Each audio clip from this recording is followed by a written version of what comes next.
Welcome to Acharya education YouTube channel. ఈరోజు మనం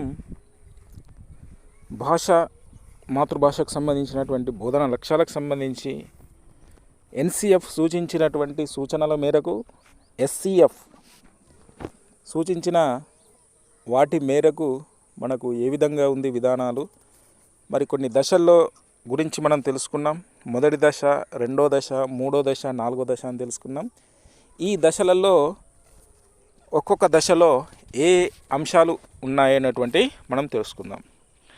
మొదటి దశ 1-2 తరగతులకు సంబంధించినటువంటి దశ. ఈ దశలో పిల్లలు సాధించాల్సినటువంటి సామర్థ్యాల గురించి మనం తెలుసుకుందాం. మనకున్నటువంటి అంశాలు వినడం, అర్థం చేసుకోవడం, మాట్లాడడం, అవగాహనతో చదవడం, తర్వాత రాయడం, పదజాలం, సృజనాత్మక వ్యక్తీకరణ అనేటువంటి అంశాలు, తర్వాత ప్రశంసాపూర్వక సున్నితత్వం, తర్వాత భాషను వివరించే పదజాలంపై అవగాహన అనేటువంటి ఈ మొదటి దశలో 1-2 తరగతులకు గాను ఉన్నటువంటి సామర్థ్యాలు. ఈ సామర్థ్యాలకు సంబంధించి మనం కొంత డీటెయిల్స్గా తెలుసుకుందాం. దీంట్లో మొదటిది వినడం, అర్థం చేసుకోవడం అనేటువంటి అంశం ఉంది. వినడం, అర్థం చేసుకోవడం. ఈ వినడం, అర్థం చేసుకోవడం అంటే, వినడం అంటే శ్రవణానికి సంబంధించింది. మరి ఇక్కడ వినడం పట్ల ఆసక్తితో ఉండేటట్టు చూడాలి విద్యార్థి వినడం పట్ల ఆసక్తితో ఉండాలి. తర్వాత విన్న దానిని అర్థం చేసుకొని ప్రతిస్పందించడం అంటే శ్రవణ నైపుణ్యాన్ని ఉపయోగించుకొని భాషణా నైపుణ్యాన్ని ఉపయోగించుకోవడం. శ్రవణ నైపుణ్యం ద్వారా విని భాషణా నైపుణ్యంతో ఇక్కడ ప్రతిస్పందించడం అనేటువంటిది ఉంటుంది. ఇది విద్యార్థి చేయాల్సినటువంటి అంశము. తర్వాత సూచనలను విని అర్థం చేసుకోవడం, పాటించడం. మరి సూచనలు విని అంటే ఉదాహరణకు ఒక విద్యార్థికి సంబంధించి ఏదైనా మనం ఒక ఫ్లాష్ కార్డ్ కావచ్చు, ఒక అట్టపై కావచ్చు, అందరూ నిశ్శబ్దంగా ఉండండి అనేటువంటి వాక్యాన్ని రాసి విద్యార్థులకు చూపించిన ఎడల అప్పుడు ఆ సూచనలకు సంబంధించినటువంటి అంశాలు చదివి పాటించడం, లేకపోతే ఏదైనా సూచన చెప్తే విని పాటించడం అనేటువంటిది ఇక్కడ అర్థం చేసుకుంటారు. ఇక తర్వాత స్వరభేదాలు గుర్తించి అందుకు అనుగుణంగా భావాన్ని గ్రహించడం. అంటే మనం ఒక పదము కానీ ఒక వాక్యం కానీ వివిధ రకాల్లో స్వరభేదాన్ని పాటిస్తూ మనం చదివితే గనక, మనం చెప్తే గనక దాంట్లో అర్థం వేరు ఉంటుంది. ఆ అర్థాన్ని, భావాన్ని గ్రహించేటువంటి నైపుణ్యాన్ని విద్యార్థి పొందగలుగుతాడు. కాబట్టి స్వరభేదాలను గ్రహించడం జరుగుతుంది విద్యార్థి. ఇది వినడం, అర్థం చేసుకోవడానికి సంబంధించి. ఇక తర్వాత మాట్లాడడానికి సంబంధించి తీసుకుంటే, మాట్లాడడంలో పిల్లలు తమకు తెలిసిన, చూసిన, విన్న వాటిని చెప్పగలగాలి.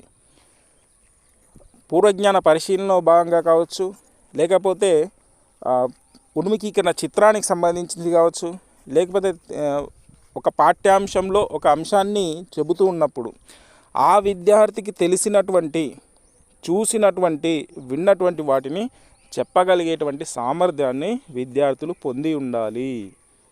అంటే ఇది 1-2 తరగతుల్లోనే జరగాల. అంటే పరిసరాలకు సంబంధించింది కావచ్చు, లేకపోతే వివిధ రకాల వస్తువులకు సంబంధించింది కావచ్చు, ఆ పరిజ్ఞానం అనేటువంటిది, మాట్లాడే నైపుణ్యం విద్యార్థికి ఉండాలా. తర్వాత పిల్లలు స్వేచ్ఛగా ప్రశ్నించగలగాలి. మరి పిల్లలు ప్రశ్నించే తత్వం అనేటువంటిది మనం సైకాలజీ పరంగా తీసుకుంటే పూర్వ బాల్య దశ నుంచే ప్రారంభమవుతుంది. ఇది ఏమిటి, అది ఏమిటి అనేటువంటి ప్రశ్నలు వేయడం జరుగుతుంది. కాబట్టి ప్రశ్నించే వయసు అప్పుడే స్టార్ట్ అవుతుంది. కాబట్టి ఈ 1వ తరగతి, 2వ తరగతికి వచ్చే సమయానికి పిల్లలు స్వేచ్ఛగా ప్రశ్నించేటట్టు మనం తయారు చేయాలి. తర్వాత తమ అవసరాల కోసం స్వేచ్ఛగా మాట్లాడగలగాలి. ఇంకేదైనా అవసరం వస్తే, ఆ విషయానికి సంబంధించి ఏదైనా అర్థం కాకపోతే, ఇంకేదైనా అవసరం ఉంది, ప్రతి ఒక్కదానికి సంబంధించినటువంటి విషయాలను స్వేచ్ఛగా మాట్లాడగలిగేటువంటి సామర్థ్యాన్ని పెంపొందించేటట్లు చేయాలి. తర్వాత చిన్న చిన్న కథలను, తర్వాత గేయాలు, పాటలు, సంభాషణలు, సారాంశాన్ని సొంత మాటల్లో చెప్పగలగాలి.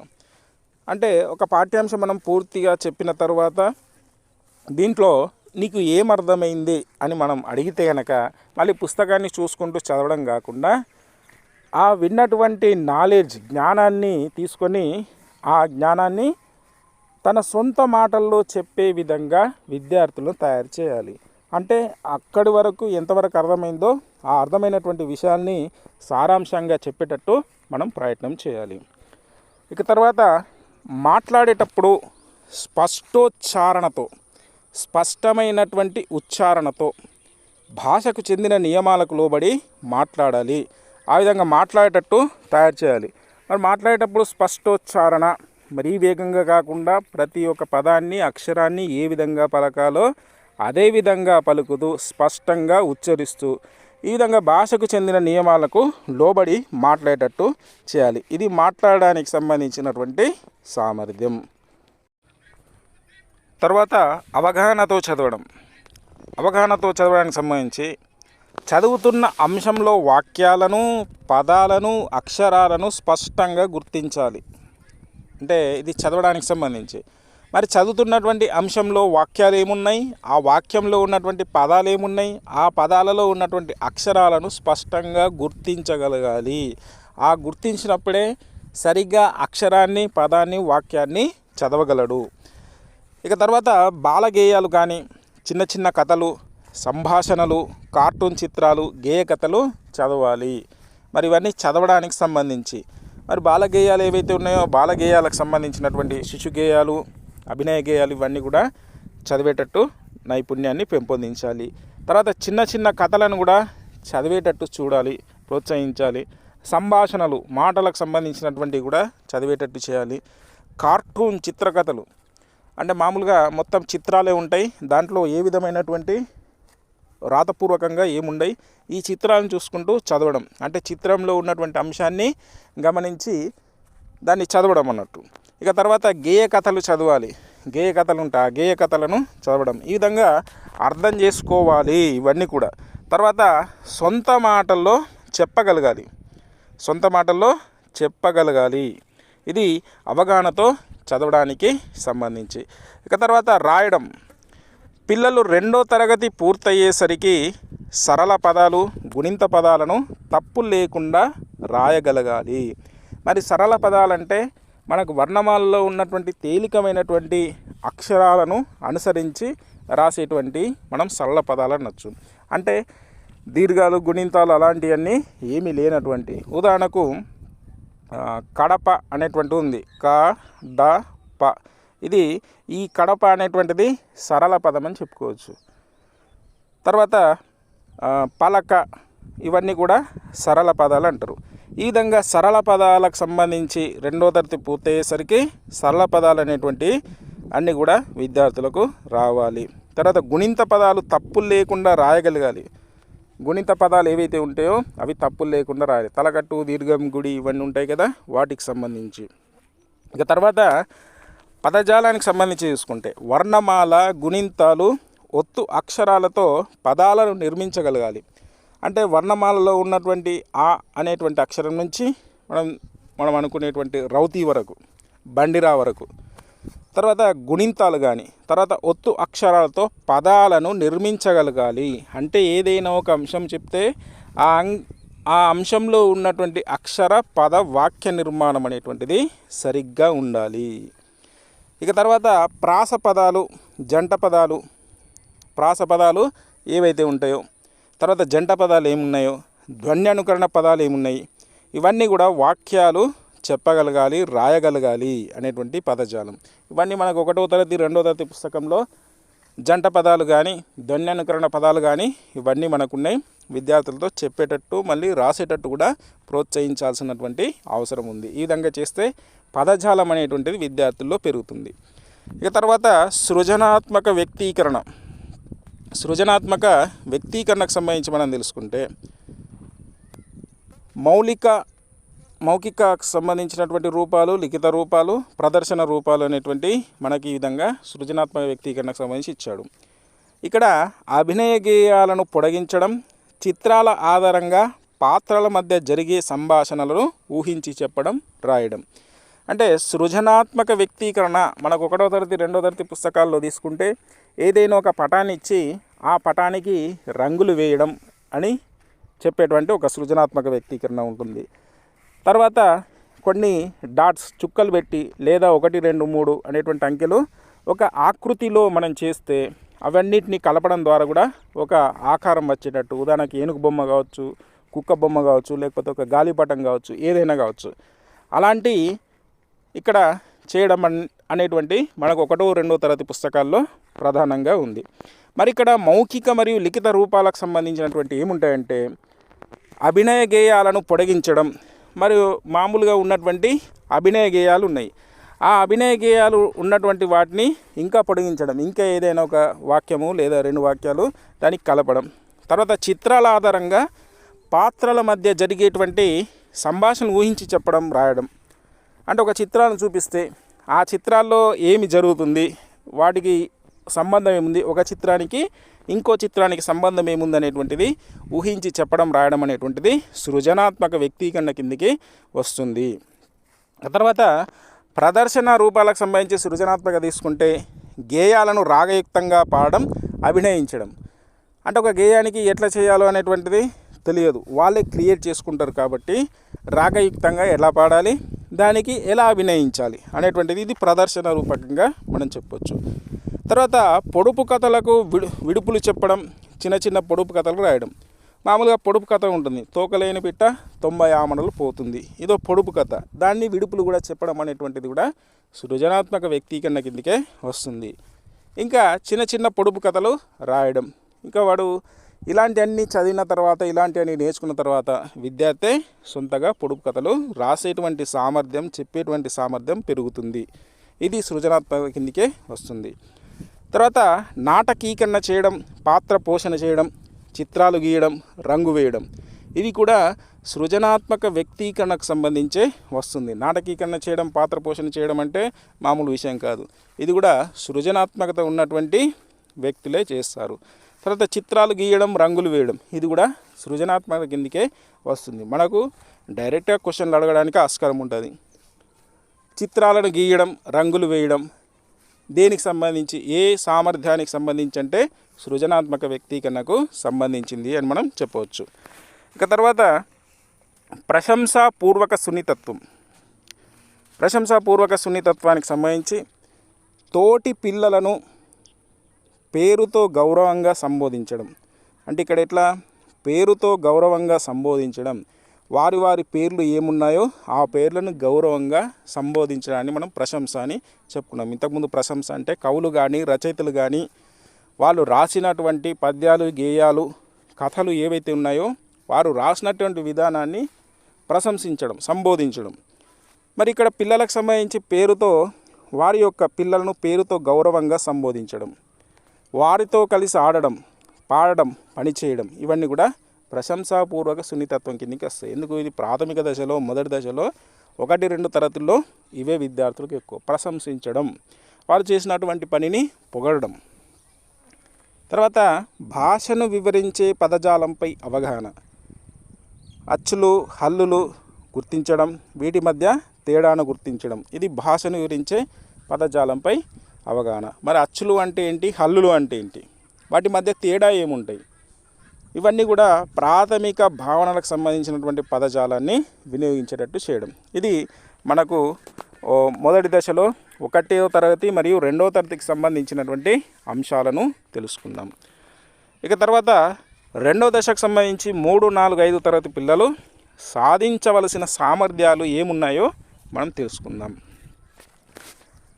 ఇది వరకు మనం ఇప్పుడు మొదటి దశలో తెలుసుకున్న 1, 2 తరగతులకు సంబంధించినటువంటి అంశాలే ఇక్కడ కాస్త ఇంకా కొద్దిగా కఠినంగా ఉంటాయి. అంటే ఇంకా విద్యార్థిని ఎక్కువ నేర్చుకోవాలి. 1వ తరగతిలో విద్యార్థి ఉదాహరణకు ఒక 500 పదాలు నేర్చుకుంటే 2వ తరగతి వచ్చేసరికి ఇంకా కొన్ని పదాలు పెంచుకోవాలి, 3వ తరగతి వచ్చేసరికి ఇంకా కొన్ని పదాలు పెంచుకోవాలి. అదేవిధంగా మనకి ఇక్కడ ఉన్నాయి. సామర్థ్యం తీసుకుంటే 3, 4, 5 తరగతులకు సంబంధించి 3rd క్లాస్, 4th క్లాస్, తర్వాత 5th క్లాస్ సంబంధించినటువంటి అంశాలు మనం తీసుకుంటే ఇక్కడ వినడం, అర్థం చేసుకోవడం, ప్రతిస్పందించడం అనేటువంటి సామర్థ్యం ఉన్నది. ఈ సామర్థ్యానికి సంబంధించి వినడం, అర్థం చేసుకోవడం అంటే ఉపాధ్యాయుడు చెప్తుంటాడు, విద్యార్థి వింటూ ఉంటాడు. ఇదే కాకుండా ఇంకా కొత్త అంశానికి సంబంధించి ఒకరు పత్రికలు చదువుతుంటే వినడం, రేడియోలు, టీవీ లాంటి ప్రసార మాధ్యమాల్లో ఉన్నటువంటి వార్తలు, కార్యక్రమాలు చూసి విని అర్థం చేసుకోగలగడం, తిరిగి చెప్పగలగడం. అంటే మామూలుగా పాఠ్యాంశాల్లో ఉన్నటువంటి అంశాలు రేడియో పాఠ్యాంశాలుగా ఉన్నటువంటి అంశాలు కావచ్చు, రికార్డ్ చేసినటువంటి అంశాలు కావచ్చు, టీవీలో వచ్చేటువంటి చిన్న చిన్న ఏవైనా కథలకు సంబంధించినటువంటి అంశాలు కావచ్చు, విద్యార్థులను చూడడానికి వినడానికి మనము ఆ సమయాన్ని కేటాయించడం ద్వారా విద్యార్థులు చక్కగా వింటారు ఏదైనా ఒక పాఠ్యాంశం సంబంధించి. విన్న తర్వాత ఆ విన్నది అర్థం చేసుకుంటారు. ఆ అర్థం చేసుకున్నది ఏదైతే ఉందో వాటిని తిరిగి చెప్పగలిగేటువంటి సామర్థ్యాన్ని పెంపొందించుకోవాలి విద్యార్థి. ఆ విధంగా పెంపొందించే దిశగా మన బోధన ఉండాలి.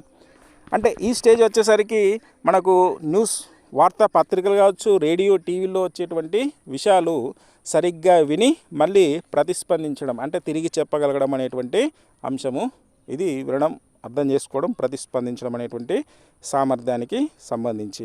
ఇక తర్వాత ధారాళంగా మాట్లాడడం, ఇతరులను నిర్భయంగా ప్రశ్నించగలగాలి. ఇక్కడ ఇతరులను నిర్భయంగా ప్రశ్నించగలగాలి. ఒక ప్రశ్న వేశాం, ఆ ప్రశ్న వేసిన తర్వాత ఆ ప్రశ్న నుంచి ఒక సమాధానం వచ్చింది, ఆ ప్రశ్నకు మళ్ళీ ఇంకొక ప్రశ్న వేయగలడం అంటే ప్రశ్నలు వేసే సామర్థ్యం, అంటే ధారాళంగా మాట్లాడగలిగేటువంటి సామర్థ్యంలో ప్రశ్నలు వేయడం కూడా ఒక అంశము. తర్వాత వివిధ సన్నివేశాలలో సందర్భోచిత సరైన భాషను ఉపయోగించి మాట్లాడాలి. విద్యార్థి ధారాళంగా, ధైర్యంగా, సందర్భానుచితంగా అంటే సందర్భోచితంగా విషయాన్ని సరైన విధంగా స్పష్టంగా అర్థమయ్యేటట్టు విద్యార్థి మాట్లాడేటట్టు భాషను ఉపయోగించేటట్టు చేయాలి. ఎందుకంటే ఇది ప్రాథమిక దశలో 3, 4, 5 5వ తరగతి అనేటువంటి చివరి దశ. ప్రాథమిక దశలో విద్యార్థి 5వ తరగతి వచ్చేసరికి పూర్తిగా అనర్గళమైనటువంటి భాషను మాట్లాడగలిగేటువంటి సామర్థ్యాన్ని విద్యార్థుల్లో పెంపొందించాలా. తర్వాత అవగాహనతో చదవడం, పాఠ్యాంశాలను లోతుగా పరిశీలించగలగడం, తర్వాత పోస్టర్లు ప్రకటనలు చదివి అర్థం చేసుకోవడం, తర్వాత పాఠ్యపుస్తక చివర గల నిఘంటు రూపంలో పద పట్టికలను ఉపయోగించి అర్థాలను గ్రహించడం. ఇవి చదవడానికి సంబంధించి. చదవడం అంటే మామూలుగానే చదవడం కాదు, అవగాహనతో చదవడం. ఉదాహరణకు పాఠ్యాంశంలో ఉన్నటువంటి ప్రతి పదము, ఆ పదం వెనుక ఉన్నటువంటి భావన ఏదైతే ఉందో ఆ భావాన్ని లోతైనటువంటి విధంగా చదివి అర్థం చేసుకోగలగడం, లేకపోతే తెలుసుకోవడం. ఈ విధంగా ఇట్లా చదవడం ఒకటి. రెండోది, మామూలుగా నడుస్తున్నప్పుడు ఎక్కడైనా పోస్టర్లు అంటించేది, అడ్వర్టైజ్మెంట్కి సంబంధించినటువంటి పోస్టర్లు ప్రకటన చదివి అర్థం చేసుకోవడం. ఉదాహరణకు బస్ బోర్డు, ఆ బస్ ఎక్కడికి వెళ్తుంది, ఒక పోస్టర్లో ఉన్నటువంటి అంశం ఏంటి, ఆ పోస్టరు దేని గురించి ఉంది, ఈ విధంగా చదివి అర్థం చేసుకునేటువంటి సామర్థ్యం పెంపొందించబడుతుంది. తర్వాత పాఠ్యపుస్తకం మన టెక్స్ట్ బుక్లో ఉన్నటువంటి చివరగల నిఘంటు ఉంటుంది కదా, అకారాది పట్టిక ద్వారా ఉంటుంది అర్థాలు, కొన్ని కఠిన పదాలకు అర్థాలు ఉంటుంది. దాంట్లో ఉన్న పద పట్టికలను ఉపయోగించి అర్థాలను గ్రహించడం, ఇది అవగాహనతో చదవడానికి సంబంధించి. ఇక తర్వాత రాయడానికి సంబంధించి. ఈ రాయడానికి సంబంధించి ఏంటంటే చదివినవి, విన్నవి, చూసిన ఏవైతే విషయాలు ఉంటాయో అవి సొంత మాటల్లో రాయగలగడం.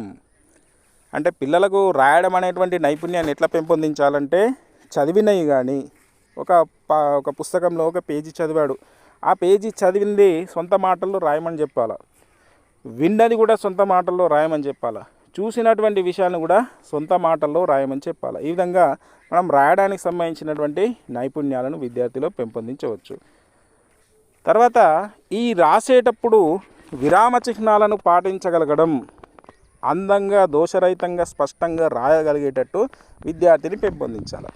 మరి ఇట్లా విరామ చిహ్నాలు, ఫుల్ స్టాప్ కావచ్చు, కామా కావచ్చు, క్వశ్చన్ మార్క్ కావచ్చు, ఎక్స్క్లామేటర్ కావచ్చు, కొటేషన్స్ సంబంధించి కావచ్చు, ఇంకా వేరే అంశాలకు సంబంధించి అన్నిటికి సంబంధించి కూడా ఈ విరామ చిహ్నాలను పాటించేటట్లు మనం రాసేటట్టు ప్రోత్సహించాలి. మళ్ళీ తర్వాత అక్షరాలు కూడా స్పష్టంగా, అందంగా, దోషరహితంగా రాయగలిగేటువంటి సామర్థ్యాన్ని విద్యార్థుల్లో పెంపొందించాలా. ఇక తర్వాత పదజాలానికి సంబంధించి పదజాలం, వివిధ సందర్భాలకు చెందిన పదజాలాన్ని అర్థవంతంగా వినియోగించగలగడం.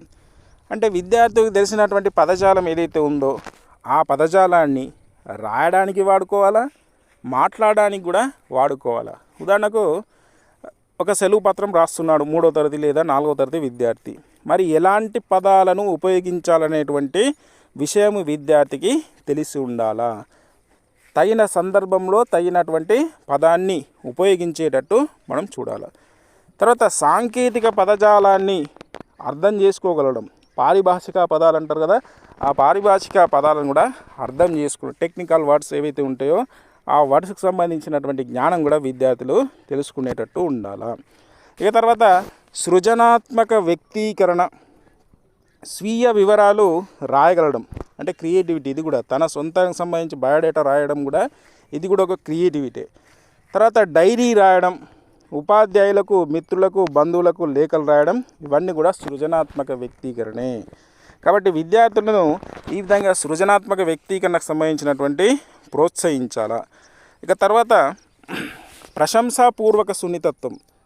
ఈ ప్రశంసాపూర్వక సున్నితత్వానికి సంబంధించి ప్రత్యేక అవసరాలు గల పిల్లలకు అభ్యసనంలో సహకరించడం.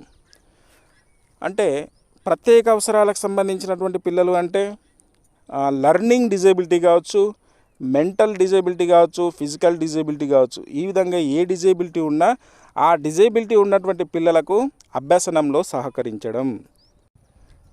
అంటే ఇక్కడ ఏమవుతుంది అంటే ఈ లర్నింగ్ కావచ్చు, మెంటల్ కావచ్చు, ఫిజికల్ కావచ్చు, ఏ విధమైనటువంటి డిజేబిలిటీ ఉన్నా అలాంటి పిల్లలకు అభ్యసనంలో సహకరించడం అనేటువంటిది కూడా ప్రశంసాపూర్వకమైనటువంటిదిగా చెప్పుకోవచ్చు. తర్వాత వివిధ మతాల, భాషలకు చెందిన పిల్లలు పాడే పాటలను వారితో కలిసి పాడడం. మరి వివిధ మతాలకు సంబంధించినటువంటి పిల్లలు ఏవైతే అందరం ఒకటైనటువంటి భావన అనేటువంటిది విద్యార్థుల్లో పెంపొందించాలా. ఆ విధంగా చేస్తే ఇదంతా కూడా ప్రశంసాపూర్వకమని చెప్పుకోవచ్చు. తర్వాత భాషను గురించి తెలిపే పదజాలంపై అవగాహన, ఏకవచన, బహువచన, భవిష్యత్ క్రియారూపాలను గుర్తించడం. అంటే ఇక్కడ ఏకవచనం అంటే ఏంటి, బహువచనం అంటే ఏంటి, తర్వాత భవిష్యత్ క్రియారూపాలను గుర్తించేటట్టు పదజాలం అంటే ఇదే. ఉదాహరణకు 1 అనేటువంటి వస్తువు ఏంది, 2 అనేటువంటి వస్తువు ఏంది, ఇలాంటి అంశాలు తెలియాలి. తర్వాత భవిష్యత్తు, భూతకాలము, భవిష్యత్ కాలము, వర్తమాన కాలము, ఈ విధమైనటువంటి కాలాలకు సంబంధించినటువంటి అంశాలు కూడా తెలియజేయాలి. తర్వాత వివిధ క్రియారూపాలను కూడా మనం తెలియజేయాలి. ఈ విధంగా చేస్తే ఇవన్నీ కూడా భాషను గురించి తెలిపే పదజాలంపై అవగాహన పొంది ఉంటారు. కావున ఇవన్నీ కూడా మనం ఇప్పటివరకు ఇవన్నీ 3rd, 4th, 5th క్లాస్ వరకు మనం ఈ దశలో నేర్చుకున్నాం. అంటే వినడం, అర్థం చేసుకోవడం, ప్రతిస్పందించడం, ధారాళంగా మాట్లాడడం, అవగాహనతో చదవడం, రాయడం, పదజాలం, తర్వాత సృజనాత్మక వ్యక్తీకరణ, ప్రశంసాపూర్వక సున్నితత్వం, భాషను గురించి తెలియజేసేటువంటి పదజాలం, ఇవన్నీ కూడా ఈ సామర్థ్యాలను పెంపొందించాలి అనేటువంటి అంశము మనకు ఎన్సిఎఫ్ తెలియజేసింది. ఎన్సిఎఫ్ తెలియజేసినటువంటి విధంగా మనకు ఎస్సిఎఫ్ స్టేట్ కరికులం ఫ్రేమ్వర్క్ అనేటువంటిది 2011లో ఈ విషయాలను తెలియజేసింది. అంటే ఇవి కాన్సెప్ట్ ఓరియంటెడ్గా మనకు ప్రశ్నలు రావడానికి ఆస్కారం ఉంటుంది. ఉదాహరణకు చదవడానికి సంబంధించి కావచ్చు, రాయడానికి సంబంధించి కావచ్చు, సృజనాత్మక సంబంధించి కావచ్చు, ఏదైనా సొంతగా ఒక ప్రశ్న తయారు చేసి ఇది ఏ సామర్థ్యానికి సంబంధించినటువంటిది, ఇది ఏ దశకు సంబంధించినటువంటిది అనేటువంటి ప్రశ్నలు రావడానికి ఆస్కారం ఉంటుంది. మనకి ఈ ఛానల్లో టెట్కు సంబంధించినటువంటి, డిఎస్సికి సంబంధించినటువంటి పాఠ్య పుస్తకాలకు సంబంధించి అర్థాలు, వ్యతిరేక పదాలు, నానార్థాలు, పర్యాయ పదాలు, వివిధ రకాల వాక్యాలు, తర్వాత వివిధ రకాల గ్రామర్కి సంబంధించినటువంటి విషయాలు అన్నీ కూడా మన టెట్కు సంబంధించినటువంటి సిలబస్, దీంట్లో వీడియోస్ ఉన్నాయి, అవి కూడా చూడండి.